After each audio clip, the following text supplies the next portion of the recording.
Israel फिलिस्तीन फसाद में कूदना आत्मघाती फैसला माना जाता है। जिसने भी दो देशों के विवाद में दखल देने की कोशिश की उसे भारी कीमत चुकानी पड़ी। भीषण खून खराबे और बर्बर हमले की कई तारीखें गवाह हैं। मिस्र के राष्ट्रपति अनवर सादात को सैन्य परेड में गोलियों से भून दिया गया था। वजह सिर्फ इतनी थी कि उन्होंने इजराइल को मान्यता दी थी।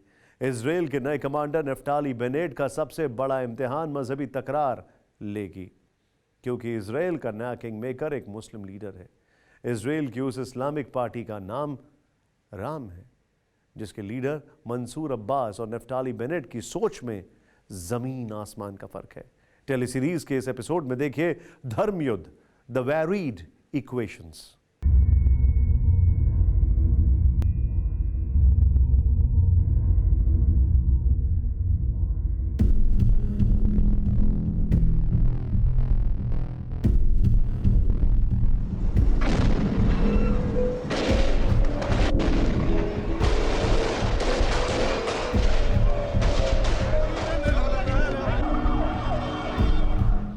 अक्टूबर 1981, काहिरा, मिस्र।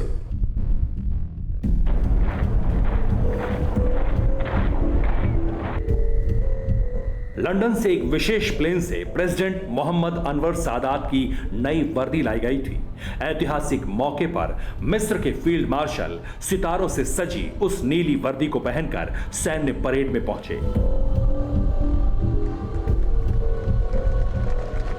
लेकिन जल्दबाजी में वो दो अहम चीजें भूल गए, एक फील्ड मार्शल की बेंत और दूसरी बुलेट प्रूफ जैकेट। सैन्य परेड में पहुंचे प्रेसिडेंट अनवर बेफिक्र थे। उनके सामने मिस्र की सैन्य शक्ति का प्रदर्शन हो रहा था। साथ में उपराष्ट्रपति होस्नी मुबारक बैठे थे।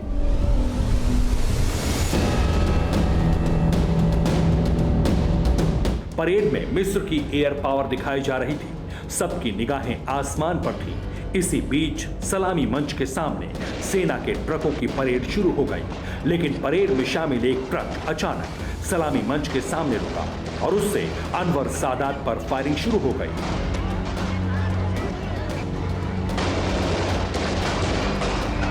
अंधाधुंध गोलीबारी के बीच ग्रेनेड धमाके होने लगे। हमलावरों ने अनवर सादात को 34 गोलियां मारी। 15 हथियारबंद हमलावरों ने परेड ग्राउंड को खून से लाल कर दिया।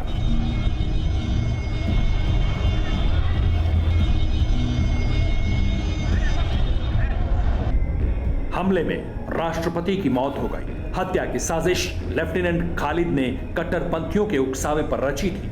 लेकिन मिस्र में आज भी माना जाता है कि अनवर सादात ने खुद अपना डेथ वारंट साइन किया था। अनवर सादात की बेगम जिहान का भी यही मानना है। 88 बरस की जिहान सादात उस हमले की गवाह बनी थी, जिसका डेथ वारंट 17 सितंबर 1978 को व्हाइट हाउस में साइन किया गया।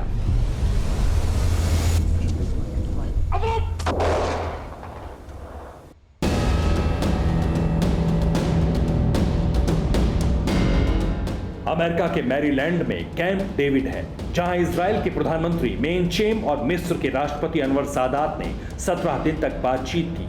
17 सितंबर 1978 को दोनों लीडर्स कैंप डेविड समझौते पर सहमत हो गए। अमेरिका के राष्ट्रपति जिमी कार्टर की मौजूदगी में हस्ताक्षर किए गए।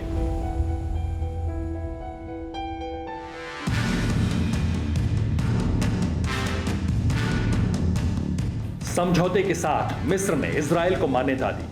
अनवर सादात इजराइल यात्रा पर गए। अरब देशों में इजराइल और मिस्र के दोस्ताना ने खलबली मचा दी। अनवर सादात के खिलाफ अरब देश समर्थित विद्रोही लड़ाके तैयार किए जाने लगे।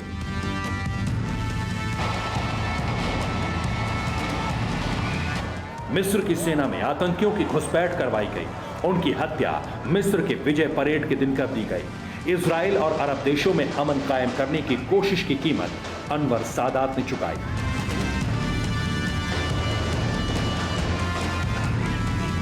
इस इतिहास को इजराइल के नए लीडर को नजरअंदाज करना बहुत भारी पड़ सकता है, क्योंकि उनकी कुर्सी जिन 4 पायों पर टिकी है उसमें एक मुस्लिम पार्टी का है।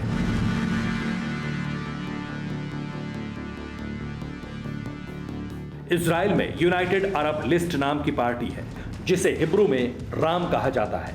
राम पार्टी के पास इजरायली सीनेट की 4 सीटें हैं। राम पार्टी के लीडर मंसूर अब्बास ने गठबंधन सरकार में शामिल होने के लिए हस्ताक्षर किए हैं।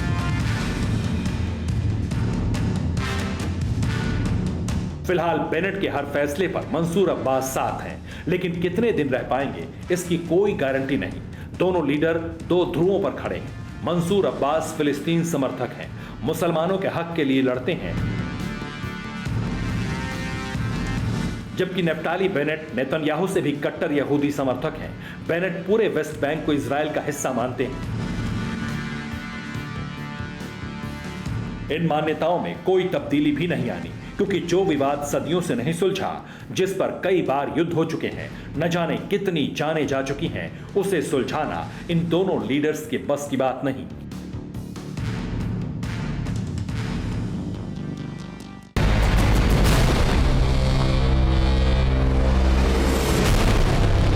फिक्र आपकी, सोमवार से शुक्रवार रात 9 बजे सिर्फ TV9 भारतवर्ष पर।